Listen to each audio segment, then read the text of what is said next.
All right. On it. All right, Ola. Bless us. Bless us with your knowledge, please. Oh, wow. Everybody's on standstill. It's like everyone just did like, you know, Simon Says stop. And that's what it looks like right now. I wasn't sure what's going on. We can hear you, though. Oh, good. Yeah, we can hear me. Well, so I've had this headache all day long, and I'm not sure. Sometimes it comes and it goes. So it's very interesting, you know, with having the times that we're in and all that's happening around us. It gets me so suspicious. We had a helicopter last week swirl around our house and then mysteriously in the nighttime and then disappear. It did like a three circle and then it disappeared. So we're living in interesting times, aren't we?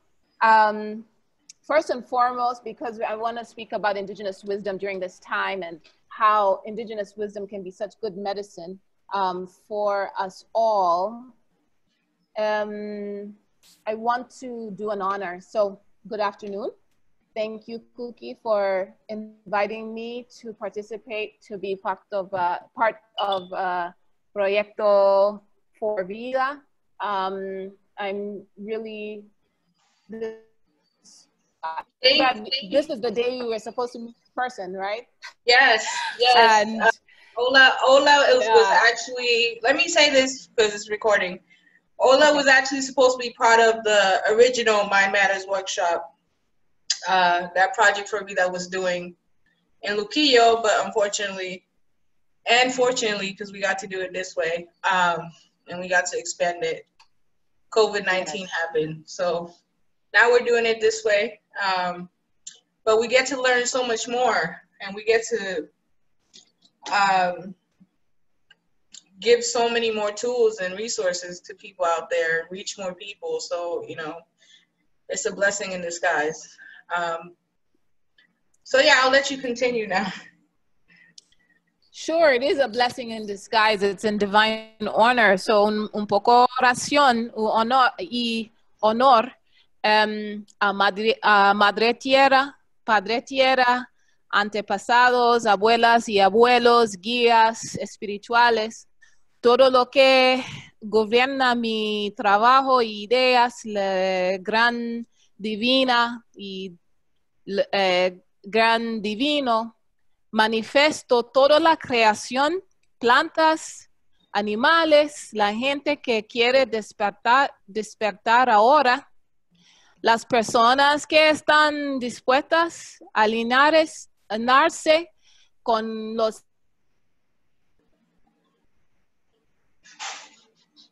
She froze.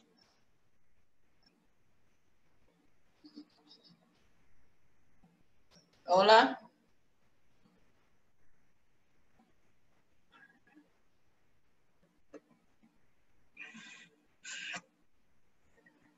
All right, we'll wait for her to come back. I guess she's having Wi-Fi difficulties too today.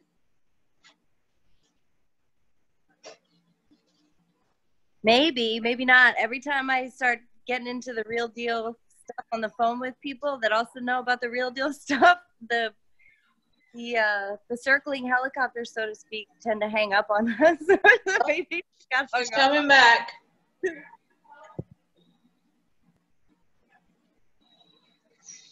There you are. I don't know what happened, pero estoy aquí. Todavía. All good. Okay. Anyway, estamos en mi oración y so I'm going to restart. Una oración y honor para Madre Tierra, Padre Tierra, abuelas y abuelos y guías espirituales. Todo lo que gobierna mi trabajo y mis ideas, la gran divina manifiesto, toda la creación, las plantas, los animales, la gente que quiere despertar, las personas que están dispuestas a alinearse con los elementos de luz, amor y vida. Honró al pueblo de mi madre, el pueblo de Luya, de Itumbu, de clan de los halcones, las serpientes, y al pueblo de mi padre de Ogori, Nigeria. Es a través de su amor que soy amado y sé que el amor siempre. Lo también quiero honorar a mi madrina taína, Bibi Cucuya, que me adaptó así casi 10 años. Mi adaptación me ha conectando con mi nuevo hogar y me trajo el amor por la tierra de Boriquén. Es un honor estar aquí durante este tiempo, respirar en la ascensión y iluminación. Ashe aho han han katun. So I wanted to just begin with a little honor, and I figure that because a lot of your audience is, well, I speak in Spanglish. I'm not saying my Spanish is all that great, but I'm expecting that if this is going to be recorded, then it may go beyond the boundaries of the Caribbean and or the United States. So maybe I speak in English, and maybe my people in Africa can hear this, because this is a message in this Indigenous Wisdom recording. I just prayed to honor the Earth Mother, the Earth Father, the ancestors and spiritual guides to govern my work and my ideas, the great divine, who's the great manifester of all creation, plants and animals, for the people who are willing to wake up, people willing to align with the elements, the light and love of life. I'm honoring my people, the Luya people of Itumbu, of the great clan of the falcon and the serpent, and my father's people of the Ogori people in Nigeria. And through their lovemaking, I am loved and know love always. I too want to honor my Taino godmother, Bibi Kukuya, who's adopted me 10 years ago with my children, and my adoption has connected me to my new home and brought me to love the land of Boriquén. It is an honor to be here during this time to breathe in the ascension and enlightenment. So the concept of indigenous wisdom for me started, well, it was always there, because we will know why. But first and foremost, for me, the School of Indigenous Wisdom, Well of Indigenous Wisdom, really began to materialize in the school in 2012 in Pittsburgh, Pennsylvania. I had a herb shop there for 7 years, and I started to bring in students. I'm a clinical herbalist, a nutritionist, and I do other things that I love, like music and dance. So I envision herbalism as a modality of health and well-being through our common roots, which is indigenous wisdom. All people have indigenous roots. Some people's indigenous roots are a little farther back than others. And so what is indigenous wisdom in reality? Many talk about indigenous wisdom right now, but indigenous wisdom is conceptualized in identity with the roots of the earth. So people who identify with the roots in the earth and people who live in harmony with it are indigenous people. For me right now, I think of using the word indigenous speaks a lot to people who are Black and brown people who have undergone a lot of oppression, suppression, and depression through colonialism. So we can't not really speak today about indigenous people without addressing colonial ways that have impacted our communities greatly. 500 years old of progressing control and greed over indigenous people is a reality. And for me, Africa, and now in my adopted home here in Boriken, we must understand how our indigenous identity has been cultivated through colonial impacts. Our stories are this: medical colonialism.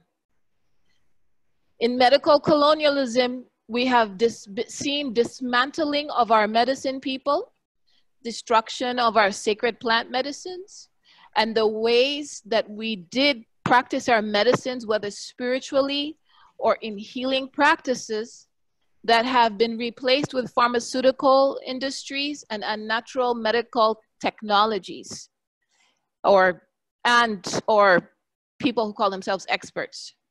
And so this has taken advantage over us. We've become experiments of our bodies have become experimental places. And indigenous people who understand the ways of life differently are not able to benefit from this kind of practice. We also have land colonialism.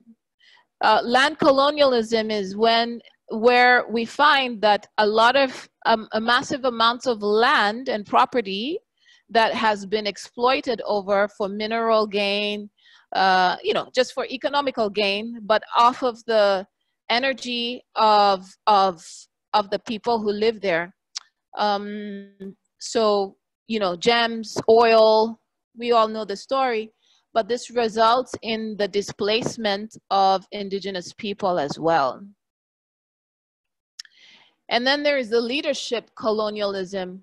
This comes in the form of bribing, buying, and exploiting our leaders who allow themselves to be exploited, and then running indigenous people through the illusion of currency and through the illusion of false leadership, which does not support and create the community that indigenous people require to have sustainable and economical working communities. And then there's food colonialism. Food colonialism is controlling access to food, controlling our ways of growing food, and controlling what foods to grow, reducing the medicinal quality, nutritional quality, the diversity and sustainability that our elders knew how to do. They knew how to grow them. They knew what to expect. They knew what seasons were coming. And so our indigenous knowledge has been cut off for so many years, been affected and impacted by food colonialism. Education colonialism, creating things like boarding schools, which I went to for most of my life, systems of controlled learning material, instilling programs of fear in our youth to limit creativity. So our youth grow to become fearful and shameful because of the education that teaches through whether it's subliminal messages of books or programs or the teacher's attitude, limiting critical thinking and the art of philosophy, which we have definitely lost. Our indigenous ancestors had ways to philosophize so that we can understand how to ask questions and improve ourselves and evolve in ourselves. So some of the ways our indigenous ancestors made sure philosophy lasted was through storytelling and poetry and healthy competition. We had ceremonies and competitions that were like seasonal or maybe just for young women or young men or for elders, or there were different masquerades, things like that to help to fortify our sense of imagination. So colonialism, as I've said earlier, has oppressed, depressed, and suppressed all indigenous people until now. And I feel that COVID-19 has been a window of opportunity for all of us to look and to see as a moment to awaken. This truly is a time of ascension. I do believe that as an indigenous wisdom, as an indigenous person, this is a moment where the earth feels different, and it feels like we're entering into a time where, and we're already going there. So there's no, it's not stagnant. We're moving into a time where we need to really make our decisions, because we need to understand that the wise ways are the ways that are going to carry us forward in a healthy manner into the future. And I'll talk a little bit about what those are. But I wanted to just bring up the things about colonialism, because for 500 years, colonialism has impacted us as indigenous people. And it's time for us to not, to wake up from that and not go for that programming anymore, to deprogram from it, to unschool that. So we need to remember our ways, and we need to live them in our daily lifestyle. So plants, as we know, are some of the answers. As a herbalist, I've been a herbalist, wow, for maybe 15 years. And I feel my personal connection with plants, with the soil, with the particles of soil, cells of plants, the molecules of water, and all that there is to all the alchemical parts of that, the earth, the air, the fire, and the spirit of, I feel that plants are spirit keepers and allies, and they guide us to the universal laws that help us to be better in ourselves, all of us in this planet.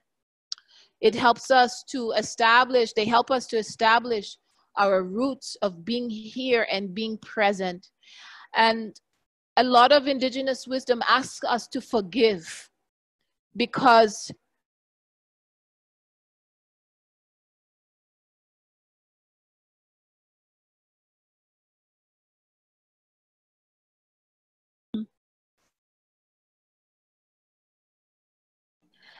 this is interesting that this is happening to me, huh? Yeah. Okay.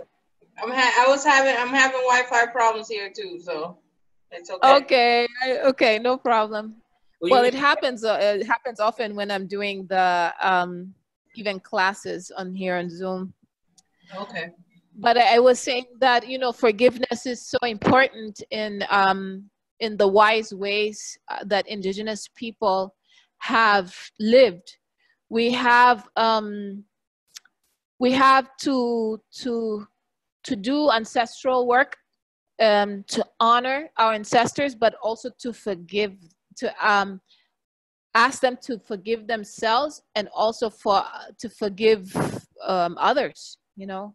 So we have to move ahead from our ways of being that are of the past, of the colonial time. To move forward, we need to work with the art of forgiveness and the art of honoring. And we can do this for our ancestors, because we are our ancestors. We're not here without them. Here in Boriken, what I see a lot is that people have a lot of fears. And I know this comes out of colonial schooling and what has happened on the land. Being in my observation, this land is still under colonial rule. So, and you know, I have to say, my ancestral land in Africa is under colonial rule today, and going into a different kind of colonialism right now.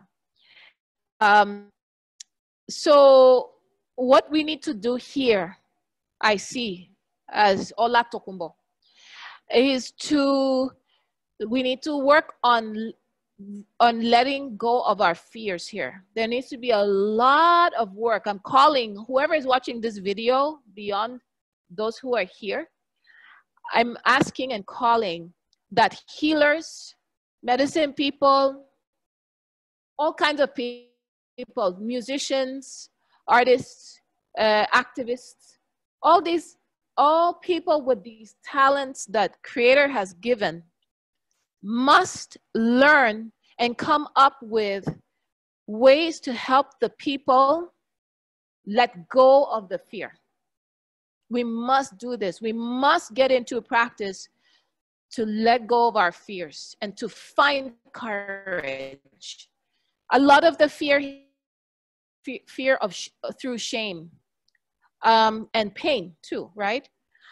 For me, as a Black presenting person, dark-skinned Black African presenting person, it's interesting to see that reflected here, because we know this is an island, it's a blend of blood, and that some people more dark than others. And there are some who are ashamed of their African blood. They cover it up. In my presence, it's reflected with whether it's the way that I'm spoken to or looked at. Because of my ancestors, I don't let that deprive me or oppress me or get me, well, it does get me sad for a moment, I have to admit, because I feel sorry, I feel compassion for people like this. So one thing that we need to go into is we need to, here in Boriken, I call everyone here to honor their African ancestors out loud, obviously. Not in the house, not in the casita, you know, in an altar in the corner, esquina, no. Out loud. There has to be an honoring of all those who brought you to this moment with that mix, whether it's more mixed or not, but you have African roots, and it's really time. They are begging you to represent them. Another thing is that if people don't have as much African roots and don't feel connected, there needs to be humility and the space to let, to have accountability for any atrocities ancestors may have had through reciprocity, reparations, or through just being kind, you know, giving the opportunity for people who've been more oppressed to have that space to process their trauma,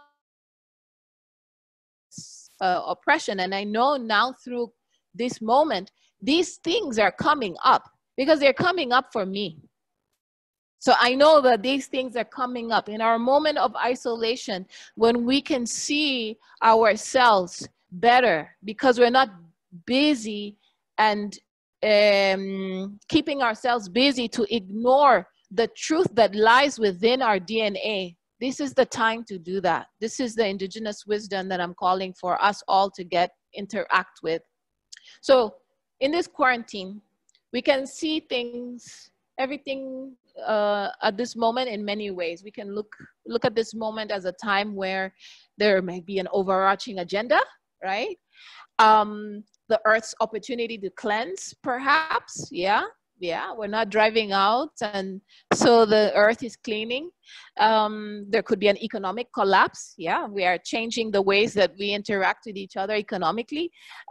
Certainly, there are uncertainties, and so with uncertainties come fear, and that's why I'm addressing fear, if not the biggest thing that we need to work on as people of color, especially because there's already a foundational fear, right?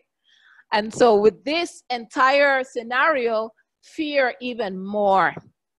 I heard yesterday that through a brother friend of mine who lives in Kamui, he said that there's a couple of people who committed suicide in his community because of fear, not knowing what tomorrow might bring.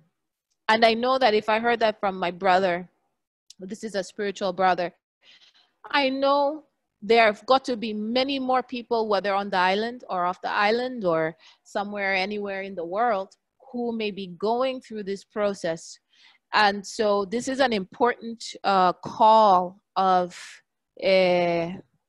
wisdom that I I feel so deep in my heart to express. Remember that we people of color have been programmed to fear for hundreds of years. The Taino people who were met here on this island when ships first landed here, who openly opened their homes and their land and to share, and then were destroyed by disease and greed, have fear, who were killed, who were made to fear through spirituality, because we know that spirituality was very different from what was imposed.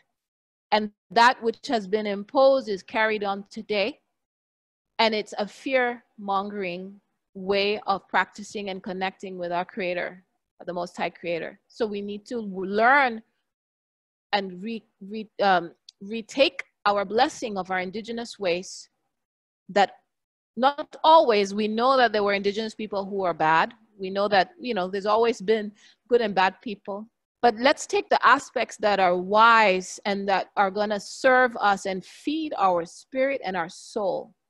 Because when we enter fear, we lose our soul. We lose our connection to spirit. And that's what we have. We have soul and spirit. So we need to reclaim that. We have a saying in Africa, from the Ghanaian people. It's a symbol of the bird that faces backward, and it's Sankofa. I'm sure you've heard of that. But Sankofa means moving forward with that wisdom, if you will, claiming that from the past and taking it forward. So let's see some of the, here are some of my sharings of what I feel can help a bit. Kind of like what Jorge was talking about, teas, but in my part, there's a thin line between ceremonial teas, which I think ceremony in itself, even just ceremonial tea, like Jorge is proposing, gathering with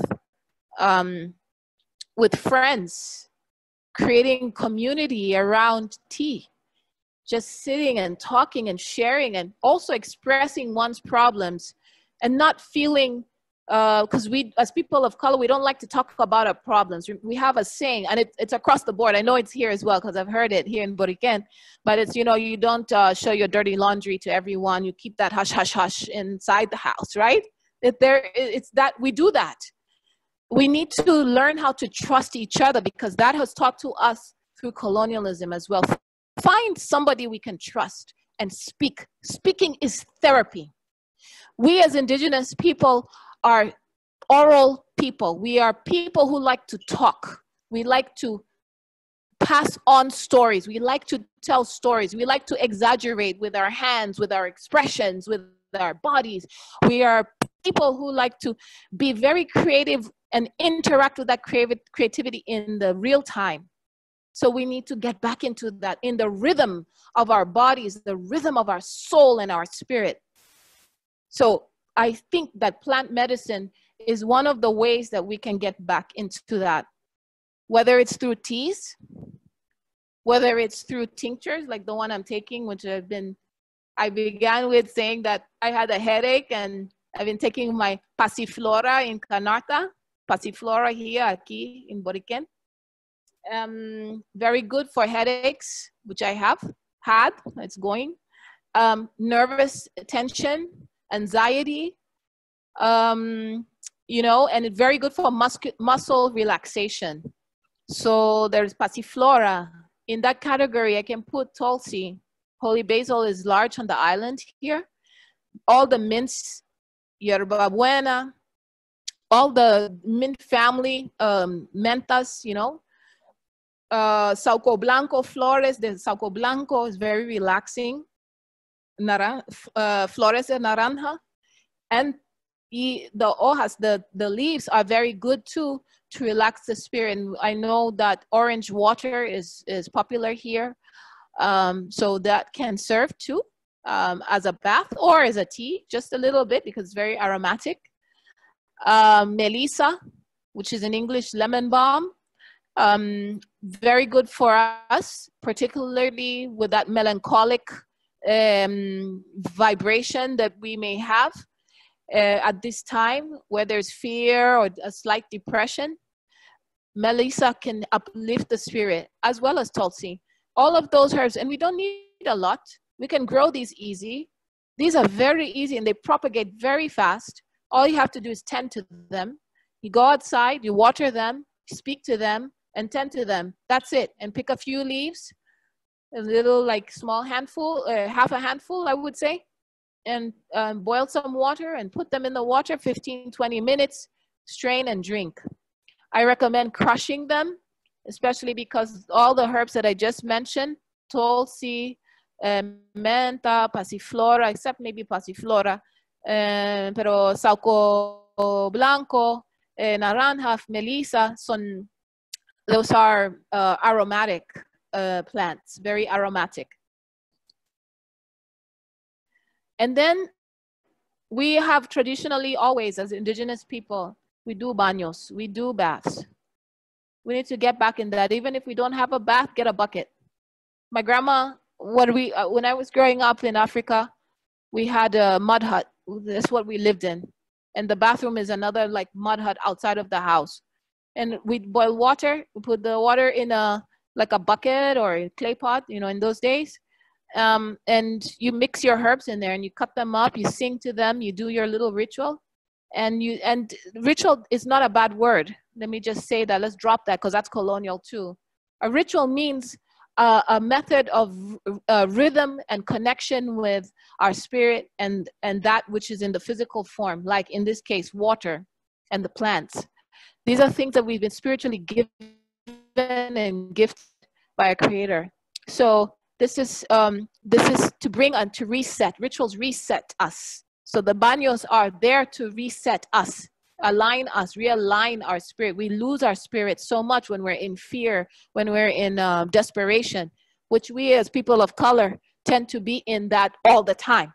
We don't even know what it's like not to be that, right? So get into the baños, cold water, hot water, different energies. And in there, put anamu, which grows here. It's a native indigenous plant from this part of the island into Central America, South America. I love anamu. I've been connecting with anamu for a while and dreaming with anamu. The mints again. So all the mints I mentioned earlier. Albahaca is very sacred. All kinds of albahaca. You can get the albahaca blanco, the albahaca, the purple albahaca, lila. You can get any albahaca types, Brazil. And this will really, really clear, especially energies that, the energy of fear and the energies that feel like they're stuck on you. I love lemon, what do you call it? Lemongrass, limoncillo. I like that a lot too. And limoncillo is very refreshing. And you could mix all of those. If you want something more floral, go ahead and do that. Roses, you can use the sauco blanco flores and the naranja flores. Look, you can have at least 5 or 6 plants outside in your patio. And you can use those in many ways, as baños and also as teas. So I really recommend us starting to connect. The point is to connect with the plants, with the earth, nature, and go through the ritual, because you have to get out, collect, do the ceremony, and that takes you out of a mind frame and into a place that you're intending on. To support the immune system and the adrenal system, we have many plants. A few that I like, that I know that we have access to and they're around the island, are Artemisia. This would be Artemisia annua, right? This is Artemisia annua. I forget what it is in English. I just know it as Artemisia here on the island. My goodness. Manzanilla, which is feverfew, is also quite good for the immune system and the adrenal system. Ginger, jengibre. I mean, you cannot go wrong with jengibre. You know, ginger, curcuma, those are both very good for the immune system, excellent for the adrenal system. I'll speak on the adrenal system in a second, and just so people understand what I'm saying when I say adrenal system. Tamarind, the fruit, is a great juice, but it's also great for keeping us to evacuate, making sure we're urinating, and we're also going to the bathroom with our bowel movements very well, because we don't want to clog up. Remember, everything physical is also spiritual. So if we're clogged up and constipated, we're holding on to things that we don't need to, and we need to evacuate it. So tamarind will help with that a lot. And if you look at tamarind anyway, it looks like a colon. I always teach this in my classes, that, you know, you look at the plant, it's a concept called doctrine of signatures. You look at a plant, and the plant is a symbolic of something that was divinely made in nature. So in this case, tamarind kind of looks like a colon, and all the pits could be, you know, the sections of your colon. So it must be good for the colon, and it is. Andrographis is a herb that I really love as well. It's queen of the bitters. It's used in Ayurveda a lot. Much of my practice is in Ayurveda, but some, and of course, the Andrographis is a very, very bitter herb, but it's also really, really, really, really good antiviral. So if you are thinking COVID-19 is a virus that is really a virus, and it is really a virus, then this would be it. But I say any virus, any bacterial, any microbial situation, I would recommend Andrographis. Of course, there's nutritional things that we must do. We must eat let's start to eat what our ancestors ate.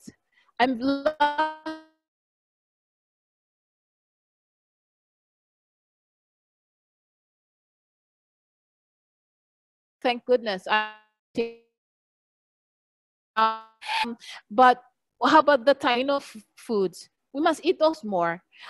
We must eat foods that, you know, be aware, kind of like in like the tea ceremony. Feel what you're eating. Pay attention. How do you feel after? Do you have a stomach ache? Did you have gas? Did you have an itch? Do you feel all of a sudden your mood is bad? If so, then perhaps you need to rethink about that food you're eating, because certain foods can create certain attitudes that may not be serving for us and our community. So really think about how we're eating and what we're eating. I recommend, again, experimenting with foods that are indigenous to you and your DNA, whatever you feel more connected to. Community. Something I noticed here on the island, I know because we've been through so much, a lot of environmental traumas, from the hurricane to the earthquakes, and even prior to that, there've been traumas, economical traumas. And I know people miss the island, wish they could be here. Some people don't like the island anymore, and, you know, feel their own conclusion as to what the island means to them. I call you to think about Boriken, even if you don't like the island, but not to curse it. Because, you know, if we curse wherever any people, we're cursing ourselves, because we all live on this planet, which is one sphere together. And it's all related. No water is separate. All the waters flow into each other. So I beg you to learn how to create community through your mind by thinking and intending our physical separation. So yes, there may be certain things here on Boriken, if you're in the diaspora, that are that you don't want to return to ever again. I hate Boriken. Well, okay, please change that, because we as people of color, we need to change our stories of our homelands. and we can bless, but doesn't mean that we have to be there. And those who love the island, start to envision the island as you want it to be and how you want to participate with the island, whether it's uplifting the people, whether it's helping to reform care or reform environmental things here, ways here, or the economical ways. Start to envision that. Empower yourself with your capacity of vision. Vision is our way forward, by the way, huh? Because one thing that coronavirus is teaching us is how to do what our indigenous elders did. What they did was they connected in the mind. And this may be a little ahead of what people are ready to hear, but when you listen to this 5 years from now, you will maybe understand, for those who may not. But this is what a part of this pause in our movements is asking us to activate, to use the power of visualizing the inner eye to see and to connect and to bring our soul and spirit there. And I feel that's why whatever you think, if it's, you know, this moment is about the agenda or the cleansing or whatever you think, you're thinking this is about an agenda. They want to vaccinate us, or there's something, you know, agenda, secret agenda that the governments are doing. Well, they cannot take away your spirit. And so if we can get rid of that fear, how powerful can we be as people of color to overcome this moment and not to be enslaved again? Because it's going to be a different kind of slavery. So I do not want to see my people go through that. And that's why my work in Indigenous wisdom is very, very important, and it's in purpose. So let's get there together. I cannot do this by myself, and neither can you. So